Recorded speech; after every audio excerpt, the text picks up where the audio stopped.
Bonjour à tous, une petite vidéo un petit peu spéciale parce que c'est grosso modo un compte rendu d'un de mes derniers voyages à Saint-Étienne pour YouTube fait son cinéma 2 où on a fait, moi et d'autres youtubeurs, la présentation de Mad Max Fury Road avec une vidéo respective. La première chose que j'ai à dire, c'est que la soirée en elle-même était très sympa. Vraiment très sympa.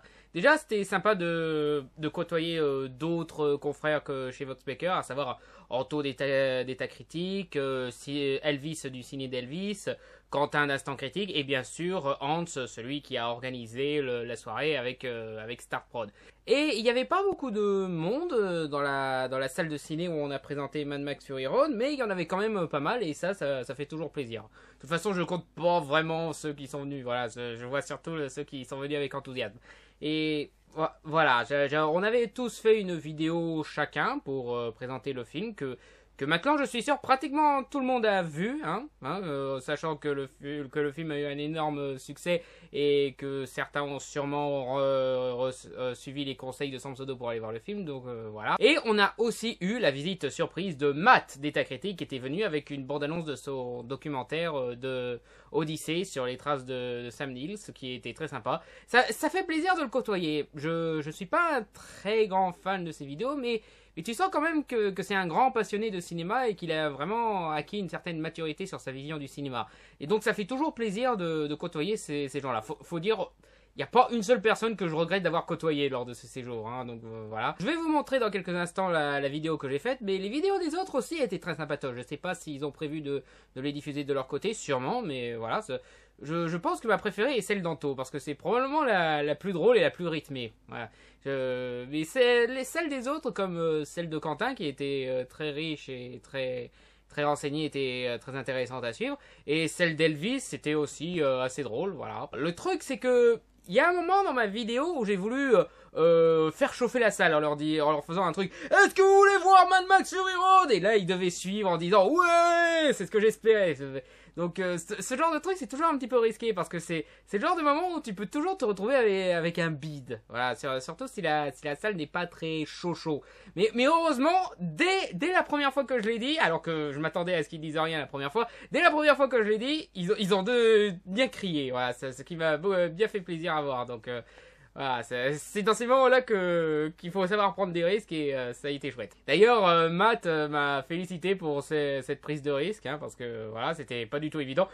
Pratiquement tout le monde dans l'équipe avait peur que ça allait pas marcher, mais finalement, non, ça a bien marché. Mon seul regret, enfin, j'ai deux regrets. Le premier regret, c'est que j'ai pas pu y rester très longtemps à cause de mon travail. Voilà, j'ai dû venir le premier jour et repartir le deuxième jour. Voilà, ça a été très rapide, mais bon, on a quand même essayé d'en profiter au maximum. On a même fait une nuit blanche qu'on n'a pas tous tenu jusqu'au bout, mais bon voilà. Et le deuxième regret, c'était le départ à l'aéroport de Lyon. Alors, je pense que c'est parce qu'ils sont en travaux, donc j'espère qu'ils vont arranger ça. Mais pour passer de l'accueil à la porte pour prendre l'avion pour Bastia, plus de 300 mètres de marche, de couloir. 300 mètres de couloir. Non mais, il y a de l'abus là. Il y a de l'abus. Je veux dire, dans l'aéroport de Bastia, à Porrette, c'est pas aussi long que ça. J'ai lu des photos de ce qu'ils espèrent construire et un petit point de chantier par-ci par-là, donc je suppose que voilà, ils ont dû prendre un petit peu d'espace et donc ils ont dû faire des grands changements, mais là c'est abusé quoi. 300 mètres. La plupart, ils viennent avec des gros bagages sur eux et tu vas pas les faire voyager 300 mètres. Mais là où je trouve que le couloir, il se foutait un petit peu de ta gueule, c'est qu'il y avait toujours, pratiquement tous les 30 mètres, il y avait un petit encadrant qui prend le nombre de mètres qui te reste à franchir et essaye de te trouver une anecdote par rapport à ce chiffre. Donc il te reste 300 à franchir, donc 300 c'est le nombre de poissons de telle espèce qui habitent dans telle mer de merde. 280 mètres, alors 280 c'est le nombre de plantes ultra rares qui a ces foutages de gueule. Vraiment du foutage de gueule. Je veux dire, ça se fait pas. Généralement, quand les passagers ont une longue distance à prendre pour atteindre leur avion, on leur fait prendre le bus. Voilà, on leur fait pas faire tout ça. Voilà. Enfin, je vous ai assez parlé de ce qui s'est passé. Voilà. C'était une très bonne soirée. On a répondu à quelques questions. Donc, voici la vidéo. What a lovely day!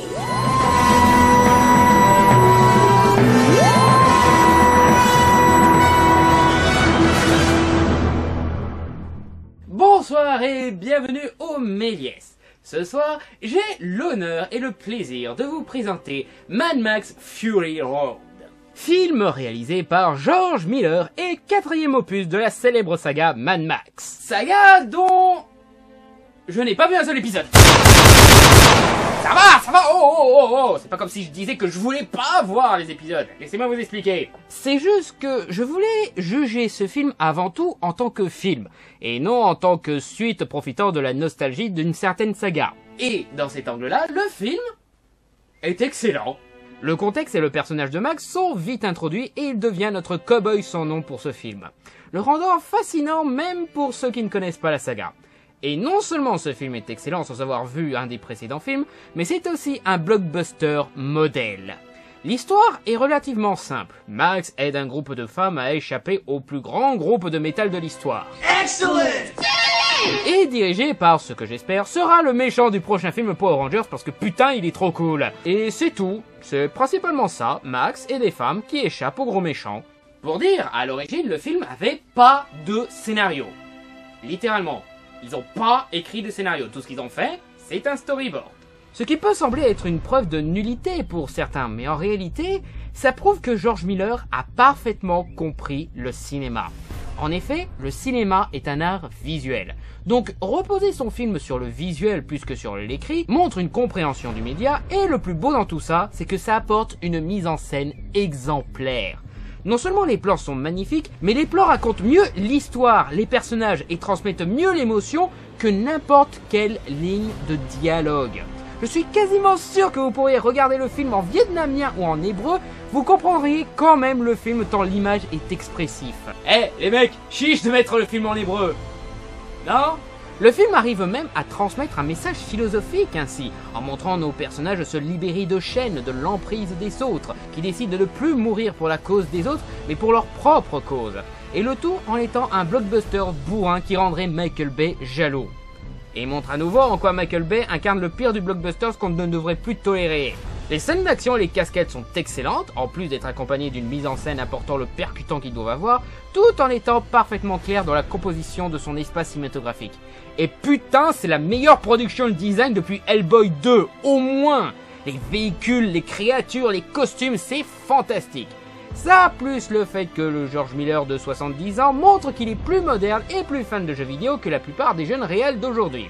Et que Tom Hardy joue parfaitement comme Mel Gibson et combat ironiquement un méchant assez proche de Bane, et Charlize Theron et Nicholas Hoult qui piquent la vedette. Bref, c'est un parfait modèle de blockbusters et sans problème l'un des meilleurs blockbusters de ces dernières années.